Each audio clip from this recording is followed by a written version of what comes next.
조합 설립 인가를 받았잖아요. 그럼 여기에 아까 조합원들 이러한 요건 가진 이제 뭐 A, B, C, D 하는 조합원이 만들어졌습니다.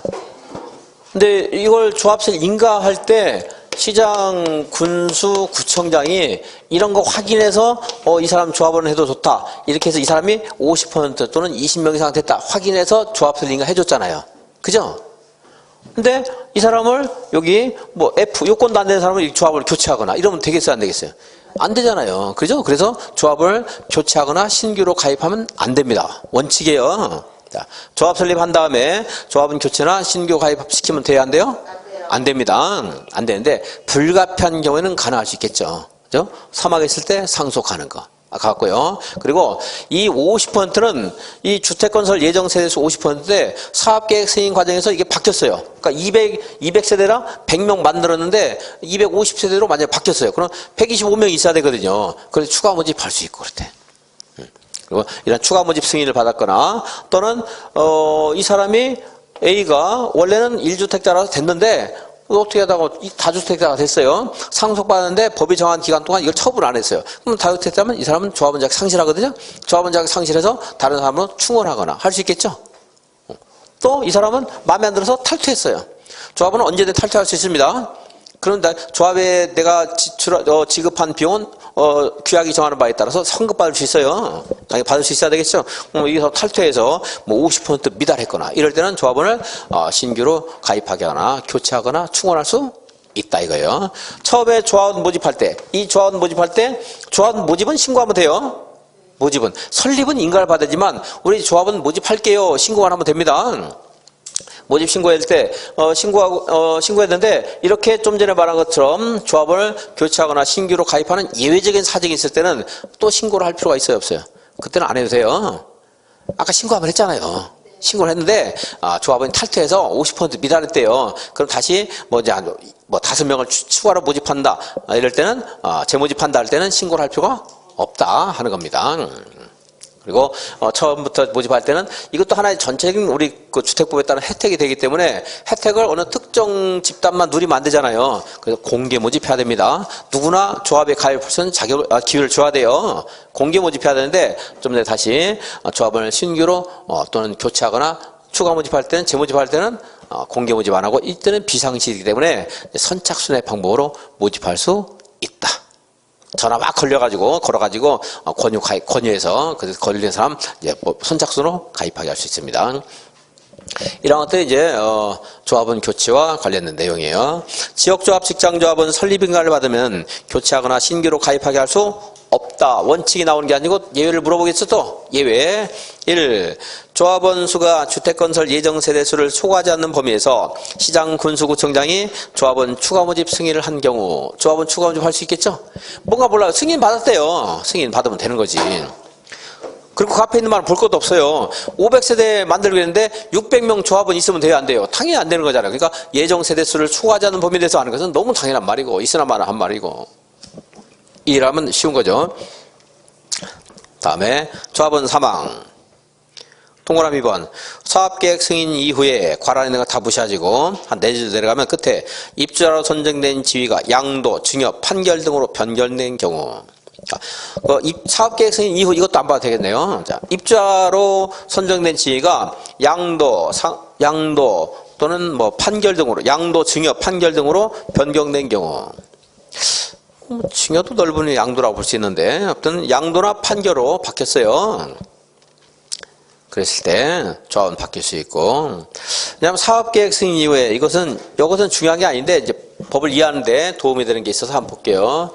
원래 이제 착공하면 입주자 모집 공고하고요, 갑이 입주자 모집 신청을 했습니다. 그랬을 때 이 갑과 사업주체 A 간에 공급계약을 체결을 해요. 아파트 50평짜리 얼마에 공급하겠다. 공급계약을 체결했습니다. 그러면은 이 갑은 그때부터 입주자로 선정된 지위를 가진다 그래요.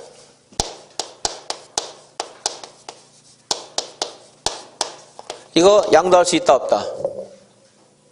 팔아먹을 수 있어요 없어요? 있죠. 분양권이거든. 분양권. 지위는 팔면 돼요 안 돼요? 안 되는데 얘만 팔 얘만. 입주자로 선정된 지위.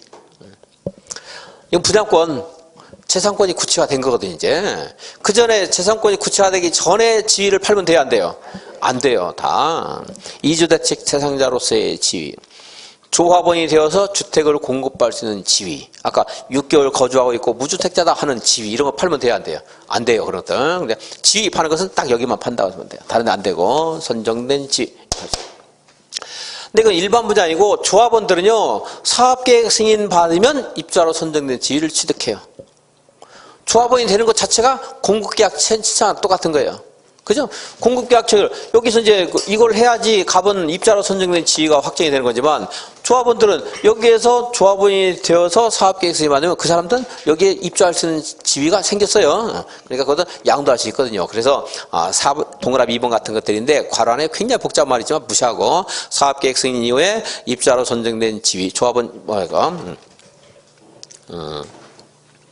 입자로 선정된 지위를 양도, 증여, 판결 등으로 변경된 경우 일 때는 이제 조합원이 바뀔 수 있다 이 말이잖아요. 그리고 거기도 그냥 사업계획 승인 이후 이 말을 볼 거 없이 너무 내용이 어려워요, 여러분들. 그러니까 뭐 입자로 선정된 지위가 양도됐어요. 입자로 선정된 지위는 양도할 수 있다 생각하시면 돼요. 그것도 그러면 우리가 이제 점심 때 집에 가다가 출출하면 선지국을 또 먹거든요. 선지는 또 팔 수 있어, 선지는. 선지 다인데 지위 다인데요. 뭐만 할 수 있다? 선지 선정된 지위, 입자로 선정된 지위, 분양권입니다. 앞으로는 입주할 수 있는 자격 말하는 거죠. 자, 3번. 조합원 탈퇴로 조합원 수가 예정 세수에 50% 미달됐다. 앞에 있는 말 안 봐도 돼요. 50% 미달됐다 이 말 나오면 사업을 할 수 있는 원동력이 떨어진 건데 모집을 할 수 있어야지 사업을 할 수 있죠, 당연히. 그리고 그 탈퇴가 있고, 그리고 조합원 무자격자로 판명되어 자격을 상실했다. 이때도 충원할 수 있고요. 사업계획 승인 과정에서 예정 세수가 바뀔 수 있거든요. 500세대가 600세대로 바뀌면 또 50% 미달할 수 있죠. 그때 할 수 있고. 다 암기할 건 없고요. 그냥 50% 미달이라면 할 수 있다.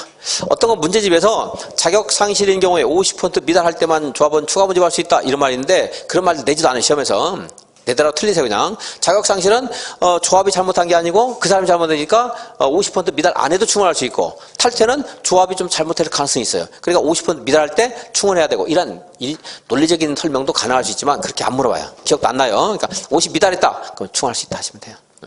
그리고 다른 것들 이제 사망, 자격 상실 이런 정도 보시면 돼요. 입자로 선정된 지위는 계속 일을 걸으니까 양도될 수 있다 해가지고 하시면 되고 그것도 몰라도 돼요. 그것까지 몰라도 돼요.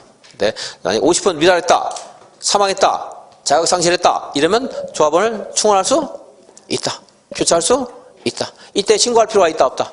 없어요. 아까 신고해서 활동하도록 신고했거든요. 이미. 선착순할 수 있다.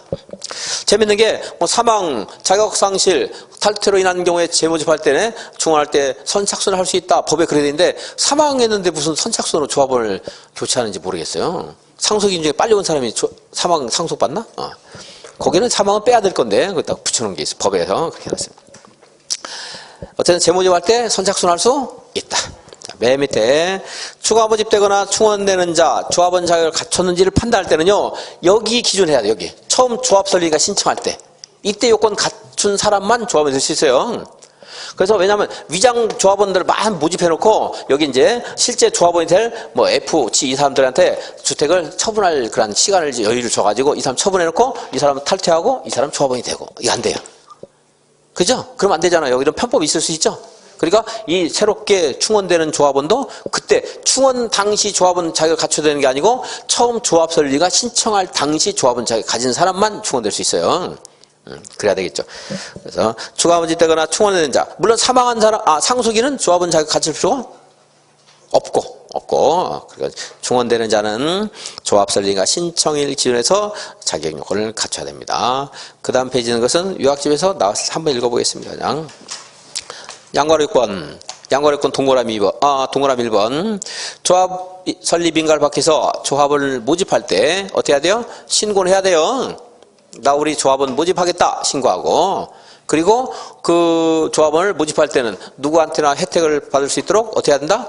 공개 모집해야 됩니다. 공개 모집. 다만 그 밑에 거기 있네. 그게 조합원 사망, 자격상실, 탈퇴 등으로 결혼을 충원하거나 재모집하는 경우에는 신고하지 않고 선착순의 방법으로 조합원을 모집할 수 있다. 맞죠? 사망이란 말 나왔는데 좀 어색하긴 하죠. 법에서 이거 빠져야 되는데 사망인데 무슨 선착순으로 조합원을 모집해요. 달리기 빠른 사람이 상속받나? 어쨌든 다시 할 때는 이제 신고도 필요 없고 선착순을 할 수 있다. 그 취지 알아두시고. 그 조합원 모집할 때, 주택건설 예정대지의 50% 사용 권은 있어야 된다는 것이 추가되는데, 우리 책에서 그걸 좀 안 써놨는데요. 유학집에서 확인하죠. 여기 쓰지 마시고. 그래서 조합원 모집 이제 신고할 때 신고를 수리할 수 없는 경우가 있는데, 그것도 그냥 유학집에서 한번 읽어보는 정도 하겠습니다. 너무 복잡하니까 지금. 558페이지, 58페이지. 짱구로 7번. 조합 설립인가를 받으려는 자는 해당 주택건설대지 얼마를 확보해야 돼요? 80%. 소유권 얼마 확보해야 돼요? 소유권. 소유권 얼마? 15%. 벌써 한 1시간 이상 지난 걸로 물어봤으니 제가 여기 있어. 여기 15% 노란색 15% 소유권 확보해야 됩니다.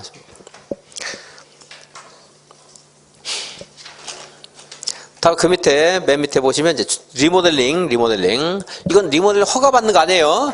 조합 설립 인가하는 겁니다. 얼마? 3분의 2.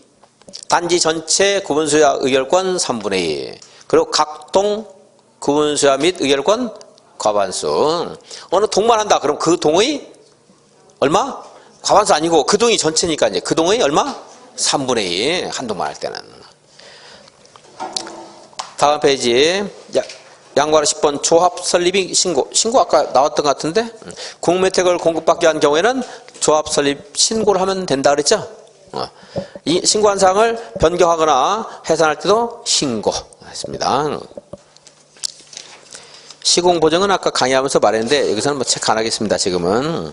다음에 562페이지 큰 번호 6번. 설립인가를 받으면 조합은요 2년 안에 사업계획 승인을 신청하거나 리모델링 허가를 신청해야 됩니다. 리모델링 조합은 리모델링 허가, 일반 직정조합과 지역조합은 562페이지 큰 번호 6번.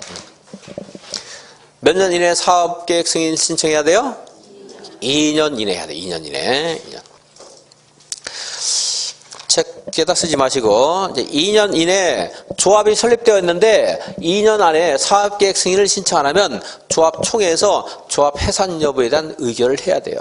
그게 이제 새로 생긴 제도인데 유학집에서 해놨으니까 그때 이제 보시도록 하겠고, 그런 질문 같은 것도 나올 가능성이 약간 있습니다. 전에는 2년 안에 사업계획 승인을 신청해야 된다 이렇게만 해놓고 다른 어떤 무슨 보완장치가 없었어요. 뭐 해산한다라든가 과태료를 낸다라든가 이런 게 없었는데 그냥 해야 된다 이렇게만 있었어요. 근데 이제 안 하면은 총회에서 야 우리 사업계획 승인도 신청조차 못했는데, 신청했다고 승인 받는 것도 아니잖아요. 신청조차 못했는데 우리 해산해야 되는 거 아니냐, 이제 사업 못하는 거 아니냐. 총회에서 해산 의결을 해야 돼요. 이제 자, 몇 년? 2년 안에 사업계획 승인을 신청해야 됩니다. 리모델링은 리모델링 허가를 신청해야 됩니다. 몇 년 안에? 2년 안에. 2년 안에. 563페이지 사업계획 승인. 단독주택은 몇 개 이상일 때? 단독이나 공동 주택은 몇 개 이상? 30개. 한옥은요? 50. 그리고 이제 하나 더 50이 있는데 그건 보지 말고. 다음에 이제 공동주택은 역시 30개 이상일 때 사업계획 승인이죠.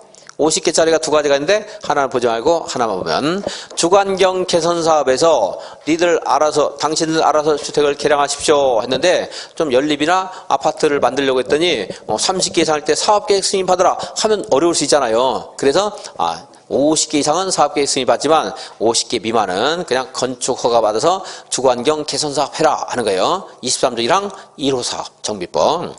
자, 그래서 한옥까지는 체크했습니까? 한옥. 그 공동택 30개인데 거기 동그라미 이번에 정비구역 주관경 개선사업 자력 방식이 있는데 뭐 자력 방식 스스로 형지 방식 이 시험에서 이게 안 나와요. 혹시 나온다면 23조 1항 1호 방식. 근데 여기서는 1호를 2호로 안 바꿔요. 절대. 그냥 안 바꿀 거예요. 1호, 2호 이렇게는 안 나올 거고, 그렇다고 1호를 쭉 쓸 수는 없거든요. 너무 기니까. 23조 1항이 1호가 아까 말은 제가 했는데 시험에서 이러한 경우에는 50 세대 이상을 말한다. 이렇게 안 할 거고, 이제 23조 1항 1호 나올 수 있는데, 그 1호를 2호로 안 바꿔요. 주관경 개선 사업은 혜택이 있다. 이렇게 마시라 이거였다.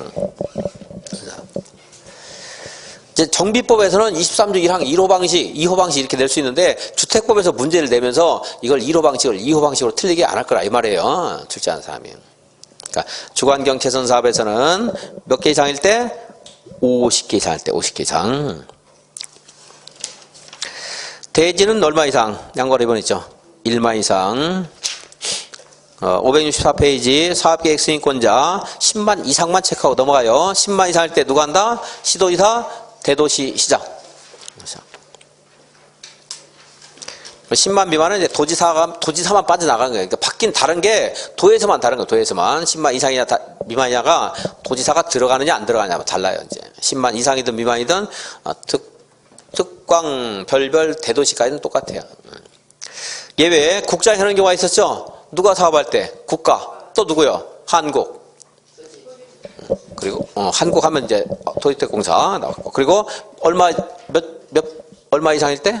330만 제곱미터 이상 택지개발사업지구라든가 도시개발구역인데 그거는 사업의 내용은 모르더라도 숫자는 기억을 해주시고 뭐 지역균형이라든가 광역적 차원의 조정이라든가 수도권이나 광역시의 긴급한 추석대를 해소하기 위한 거 이것도 틀리게 안 해요. 그러니까 국장이 지정 고시했다 하면 맞다고 하시고 혹시 숫자만 봐서 330만 원, 200만 원 했는가 100만 원 했는가 이것만 확인하시라고요. 이것만 이렇게만 국장 지정 고시. 그리고 이제 국지 한 방이 50초인데 거기에서 이제 그 한국 거기 보면 4번 한번 볼게요. 4번 한번 분석해 보죠. 4번.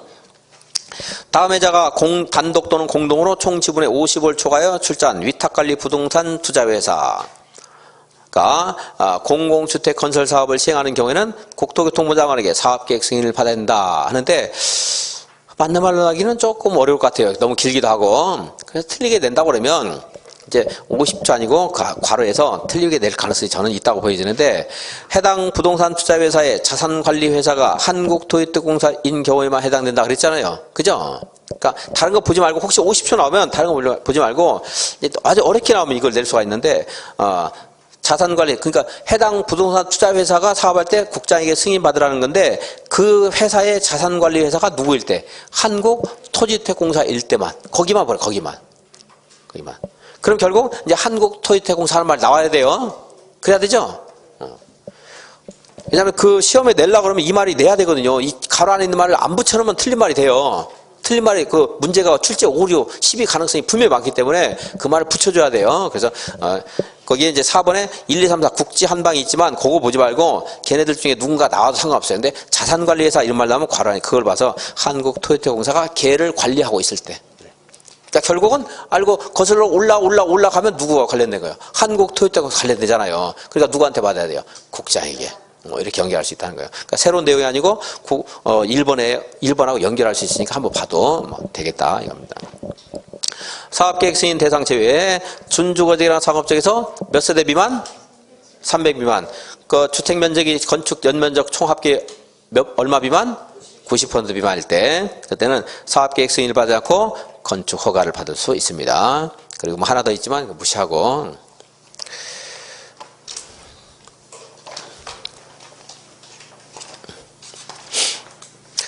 566페이지 이제 사업계획 승인을 받으면 이게 사업계획 승인을 착공해야 되잖아요. 몇 년? 건축부에서 건축허가 받으면 몇 년 안에 착공해야 돼요? 2년. 신고했을 때는요? 1년. 규모가 큰가 작은가 준비기간에 따라 다른 거예요. 중개사시험 준비할 때 한 2년, 3년 하면 되잖아요. 사법시험 준비한다고 쳐봐요. 한 10년 준비해야 되지 않겠습니까? 그러지 않겠어요? 그러니까 여기는요. 주택은요. 몇 개 이상이에요? 30개 이상이잖아요. 그 몇 년? 그럼 공장은 몇 년? 신고 몇 년? 규모 작으니까 1년. 건축허가 몇 년? 2년. 공장 설립에 관한 법률에 따른 공장은 3년. 자, 여기 이제 30개 이상 규모 커졌어요. 몇 년? 5년. 규모 큰 건 5년. 그리고 이제 여기 공구별로 사업계획 승인 받았습니다. 공구별로 최초 공사는 역시 5년 이내를 해야 돼요. 나머지 공사. 나머지 공사는 최초 착공 신고 일로부터 2년 안에 해야 돼요. 나머지는. 처음 하는 것은 몇 년? 5년이네. 그래서 이거를 준수하지 않으면 사업계획 승인을 취소할 수 있다. 할 수 있습니다. 이거 위반 안 했다고 취소는 못 해요. 이거 나머지 공사 이거 2년 안 했다. 왜냐하면 보세요.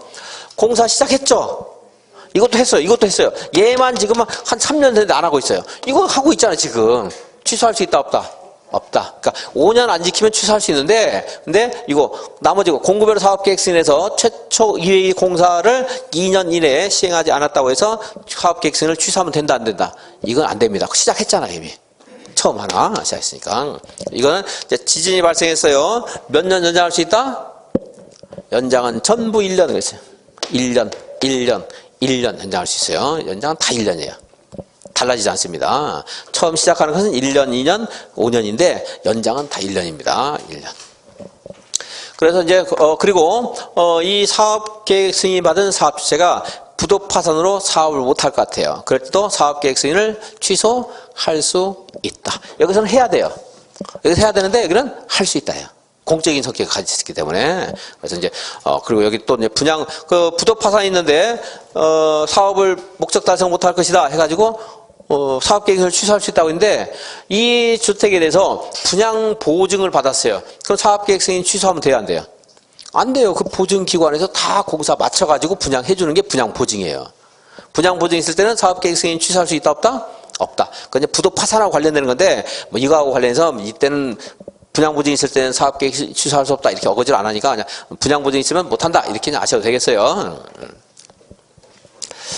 그래서 공사가 완료되면 사용검사 받으라고 했죠? 사용검사는 이제 여기서 시장, 군수, 구청장. 얘만 예외가 얘만. 다른 데서는 보면은 사업계획 승인한 사람, 사업 시행계획 인가한 사람, 실시계획 인가한 사람이 여기서 사용검사, 준공검사, 준공인가 이러 하는 건데 여기서는 시도의사가 사업계획 승인했어도 누가요? 시장, 군수, 구청장이 이제 사용검사를 하게 됩니다. 일이 너무 많아서 이제 그렇게 위임을 한 것 같아요. 시장, 군수, 구청장에게. 주택건 사업 굉장히 많으니까. 근데 국장에게 사업계획 승인 받았어요. 누구한테 사용검사 받아야 돼요? 1번은 지. 1번은 지. 국장에게 받아야 돼요. 국장에게 사업계획 승인 받으면 국장. 얘만 그러니까. 건축허가 받았어요. 누구한테 사용 승인 받아야 돼요? 허가권자에게. 실시계획 인가 받은 사람에게 또 나중에도 뭡니까? 준공 인가 검사 받아야 되는 거고. 얘만. 사업계획 승인권자에 받는 게 아니고 시장군수구청에. 아직까지 안 나왔는데 지문 중에 하나 나올 수 있고 얘만 있고. 이걸 뭐 물어더라도 원래는 누구한테 받는 거예요? 허가권자, 인가권자에게 받는 게 원칙이다 이거예요. 국장에게 한국토지주택공사가 주택건설 사업을 했어요. 누구한테 사용검사 받아야 돼요? 시도지사다, 국장이다. 국장 이렇게 이제 연결해서 응용문이 나올 수 있어요. 한국공사는 국장에게 사업계획 승인 받아야 되거든요. 국장에게 받은 자는 국장에게 그리고 이제. 그렇지 않은 자는 시장군수, 구청장에게 사용검사 받습니다. 공사 완료 후에 받는다고 했죠? 누가? 사업주체가. 근데 사업주체가 부도 파산이었어요. 그럼 누가 이제 사용검사 받아야 돼요? 시공보증기관이 있으면 시공보증기관이 받아야 되고. 그것도 없으면은 이제 입주예정자가 공사를 마무리해서 사용검사를 받아서 입주를 해야 돼요. 그때는 어쩔 수 없이. 그런 내용까지 물을 수 있고. 아까 공구별, 동별, 또 공동택의 경우에는 세대별로 임시사용 승인 받을 수 있다. 이런 것까지 이제 지문에 나올 수 있습니다. 566페이지 네모표에 있는 건 공구를 분할하지 않은 경우는 5년 이내, 분할한 경우 최초는 5년, 나머지는 최초 착공일로부터 2년 이내. 양괄해서 한번 사업계획 승인 취소할 수 있다. 여기 할 수 있다 그랬죠? 해야 된다 아니에요? 할 수 있다. 5년이라는 기간 동안 공사를 시작하지 아니한 경우. 그리고 거기서 괄호 안에 2호 남목은 제외한다는 말이 2호 남목 없는데 2호 남목이라는데? 2호 남목이 뭐겠어요? 2호 동그라미 2번 말하겠죠? 공구별 사업할 때 최초 공사 아닌 나머지 공간은 최초일로부터 2년 이내 하는 말 그건. 이게 법조문을 갖다 베끼다 보니까 이제 여기다 나를 저기 동그라미 2번 했으면 여기서도 위에 있는 네모에 2번에 동그라미 2번에 해당되는 경우는 제외한다 이렇게 해줘야 되는데 법조문 갖다 막 베끼다 보니까 이렇게 해놨네요. 경매 공매로 대지 소유권을 상실했다. 부도 파산으로 공사 완료가 불가능하다. 이럴 때도 사업계획 승인을 취소할 수 있다.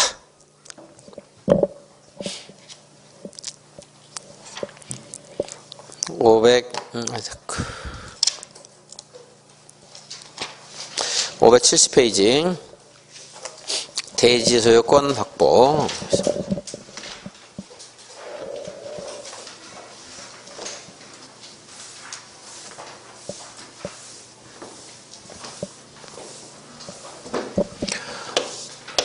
사업계획 승인을 받고 싶으면 아까 이거는 조합 설비 인가 받는 거고 몇 퍼센트 있으면 돼요? 사용권 80% 그랬잖아요.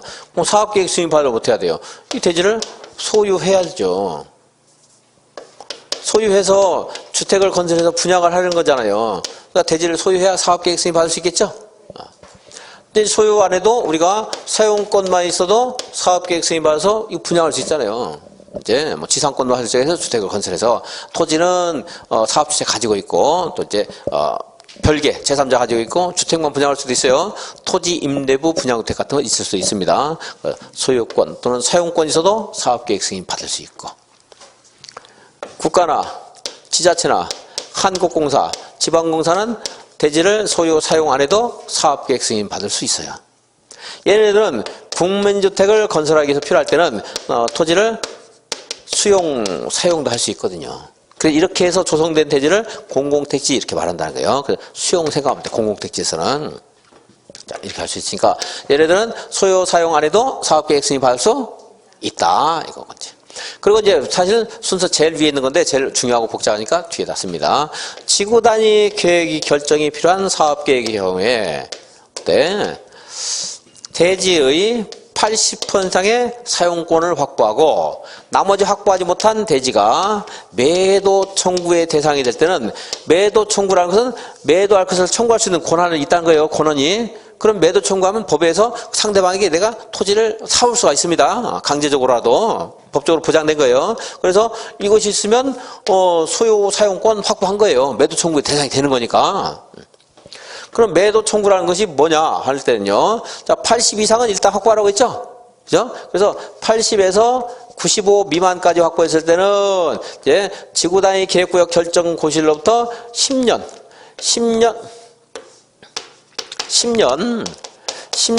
그 이전부터 소유한 자 외의자에게 매도 청구할 수 있어요.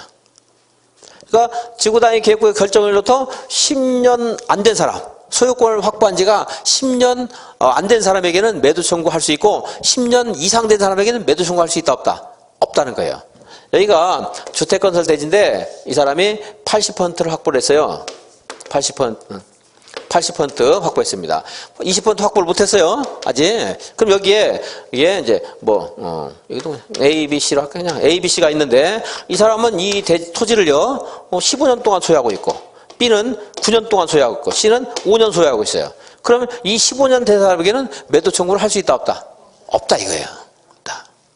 그래서 이런 상태에서 사업계획 승인해 주세요. 그러면은 이 사업주체가 사업계획 승인해 주세요. 그러면 너 80% 확보했구나.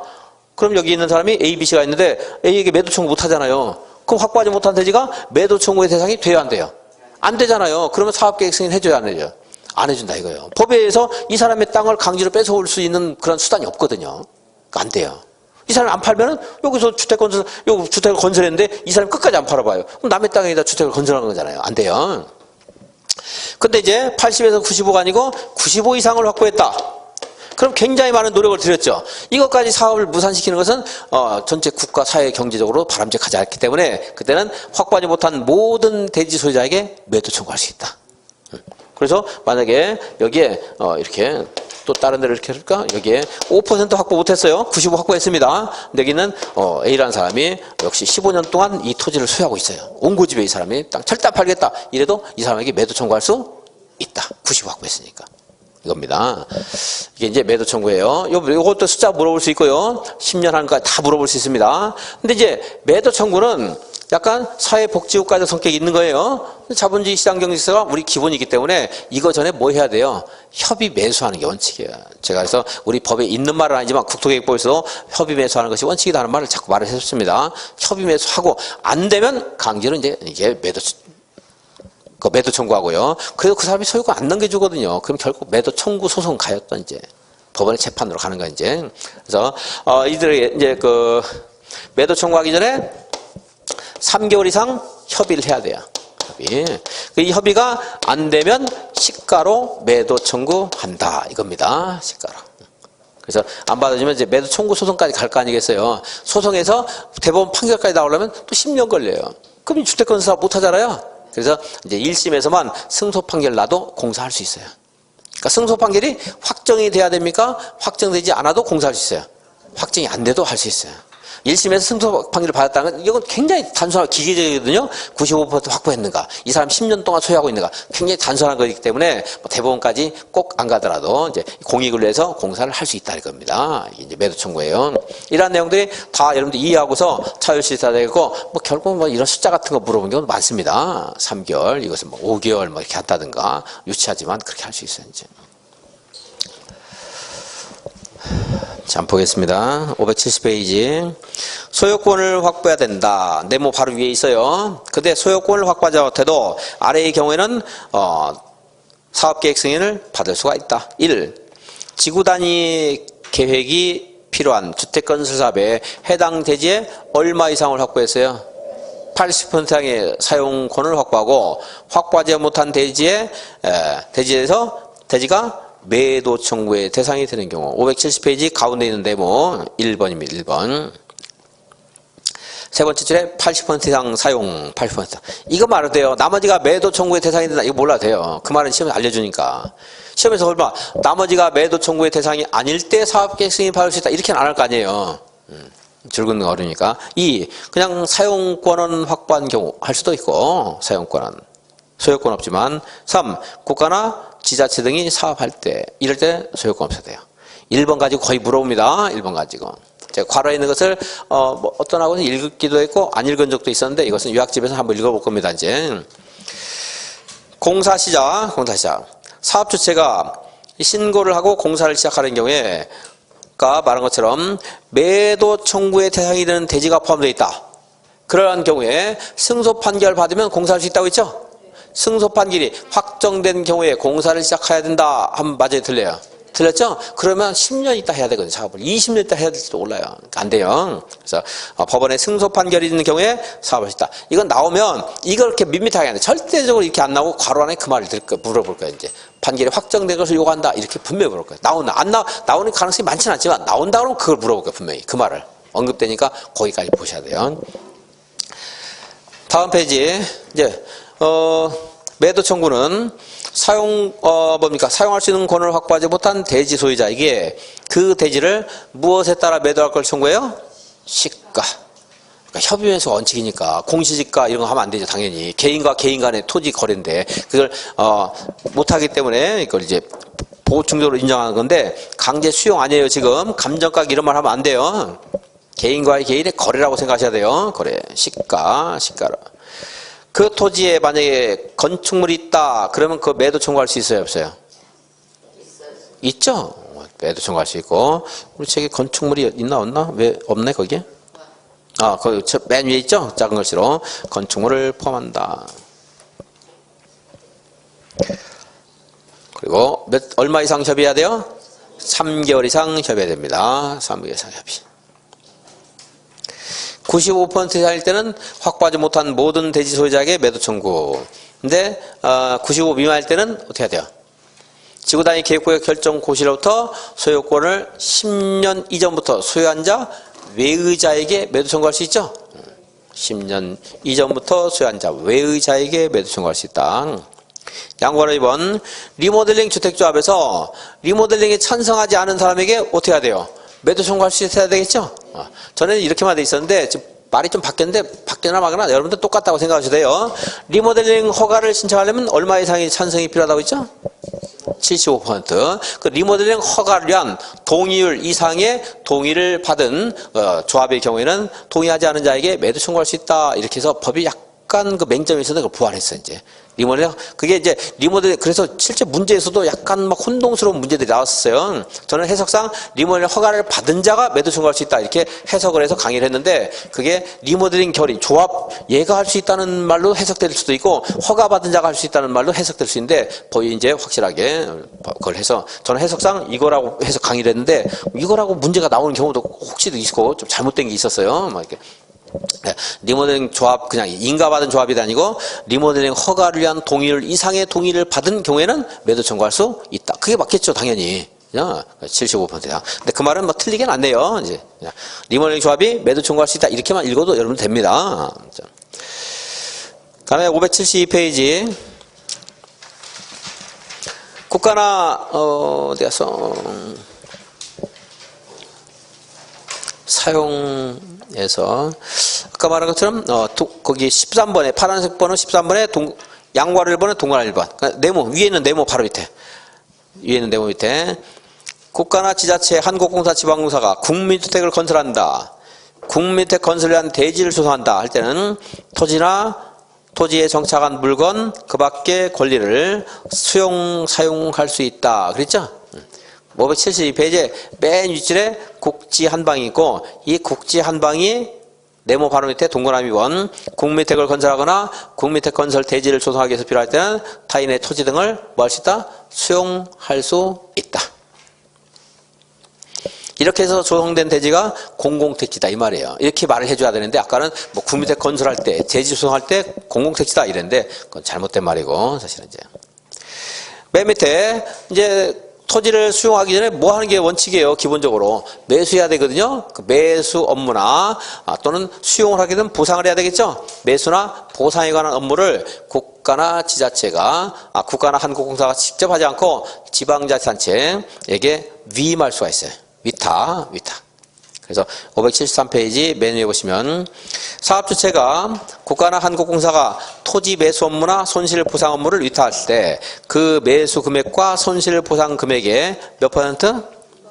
2% 위탁 수수료를 지급해야 된다. 조합이 시장 군수 등에게 뭔가 위탁했을 때는 100분의 4 지급해야 돼요. 얘네들은요 몇 퍼센트? 2%입니다. 국가나 지자체는 그래도 조금 친하잖아요. 단골이니까 깎아줘요. 100분의 4가 아니고 100분의 2입니다. 2%. 우리들이 뭘 맡기면 얼마 줘야 돼요? 100분의 4 줘야 돼요. 100분의 4. 자, 이제 토지를 수용할 때 공익사업법 준용할 수 있겠죠? 이도 마찬가지로. 공익사업법을 준용하는데 공익사업법에는 사업인정 고시가 있어요. 이 위에 있는 타이틀 중에 뭐가 사업인정 고시겠어요? 설립인가? 사업승인? 착공? 준공. 뭐예요? 뭐가 사업인정이에요? 사업계획 승인이죠. 사업인정 의미 알죠? 이거 사업에 또 좋다. 이거 사업인정 고시잖아요.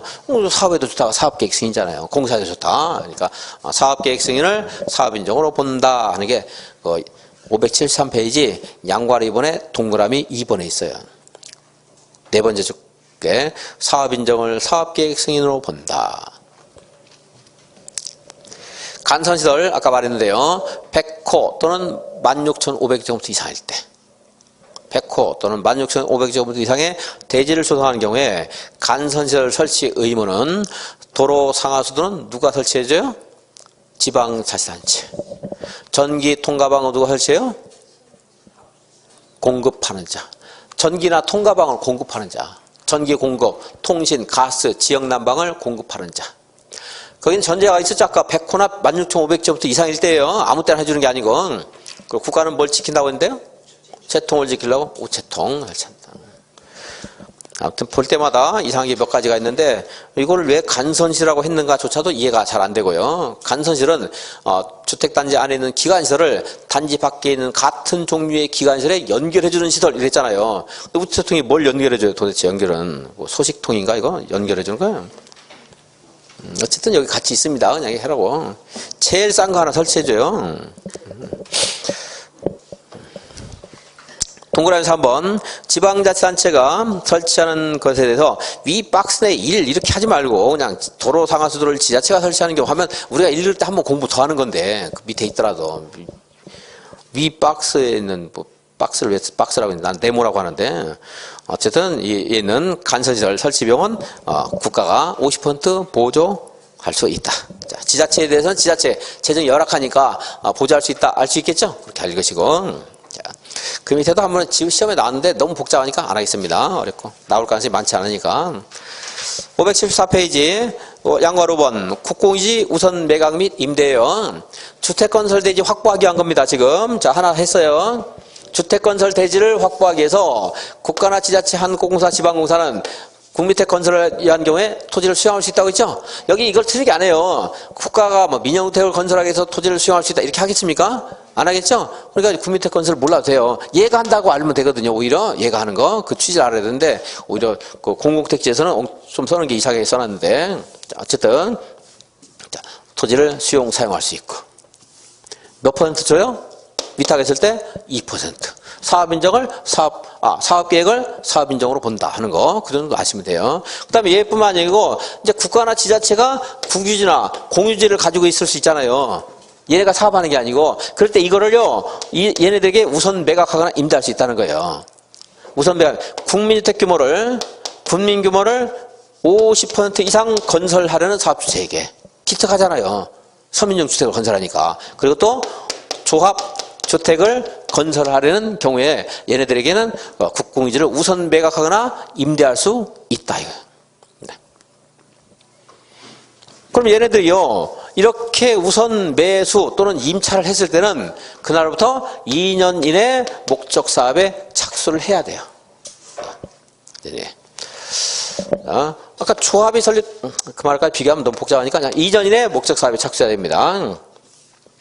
두 가지예요. 여기서 기억할 것은 국민주택을 얼마 이상 건설하려는 경우에 50 이상 얼마 이내 착공해야 돼요. 2년. 안 하면은 매각을 이제 했던 것을 다시 환수하거나 환매하거나 임대차 계약을 취소할 수가 있습니다. 마지막으로 이제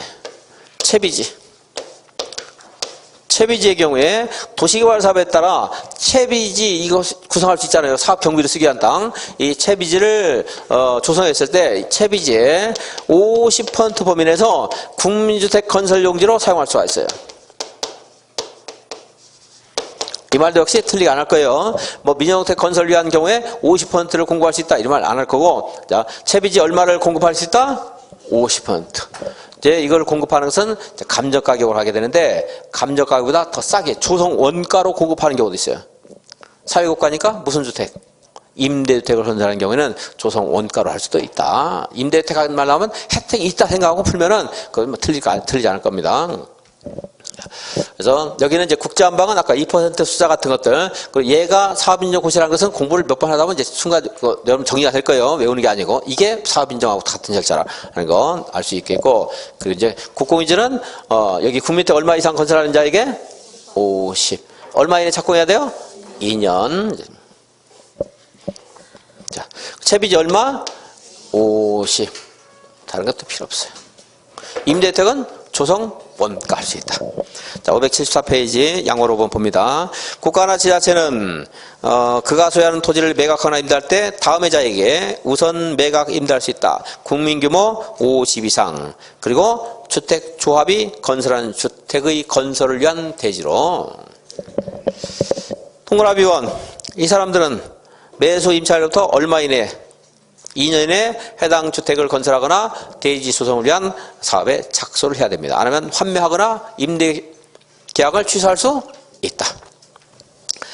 양관 6번 환지방시 국민주택 용지 이런 것들 볼 거 없고 환지 네 번째 줄에 채비지 얼마를 우선 매각할 수 있다? 50%. 감정가격 조성원가는 동그라미 3번에 있습니다. 감정가격 기준이지만 임대주택은 조성원가를 할 수 있다. 583페이지 사용검사예요. 사용검사. 사용검사 보고 10분 쉬겠습니다. 사용검사 누가 받는 게 원칙이에요? 사업주체 583페이지 맨 위에 사업주체 시공자, 감리자, 설계자 아니고 누구요? 사업주체. 언제예요? 사업을 완료한 때. 첫 번째 맨 끝에 있죠? 완료한 때. 근데 여기서 아주 큰 예외가 있죠? 누구한테 받는다? 시장, 군수, 구청장. 시장, 군수, 구청장. 얘가 안 나오고 나올 가능성은 그 괄호 안에 있는 말이 나올 가능성이 좀 더 높습니다. 국장에게 사업계획 승인 받은 경우에는 국장에게 사용 검사를 받아야 한다. 그러니까 한국공사 나올 가능성이 많죠. 한국공사는 누구한테 받는가 해가지고 이제 지문에 거기에 국장하고 연결할 수 있어야 돼요. 자, 공사를 완료한 때 했는데 5번째 줄 공고별로 사용 검사 받을 수 있다. 그리고 일정한 경우에 동별로 사용 검사 받을 수도 있다. 그러니까 완료가 원칙인데 공유별, 동별 받을 수 있다. 동그라미 네모에 보시면 사업 주체가 받는 게 원칙이지만 사업 주체가 사용 검사 못 받는다. 그럴 때는 이제 부도 파산으로 사업 주체가 못 받는다. 이럴 때는 시공 보증한 자. 시공 보증한 자도 못 받는다. 이럴 때는 입주 예정자. 그리고 2번도 있는데 이건 안 보겠습니다. 1번만 그냥 보시고. 584페이지 양괄 3번 임시사용 승인.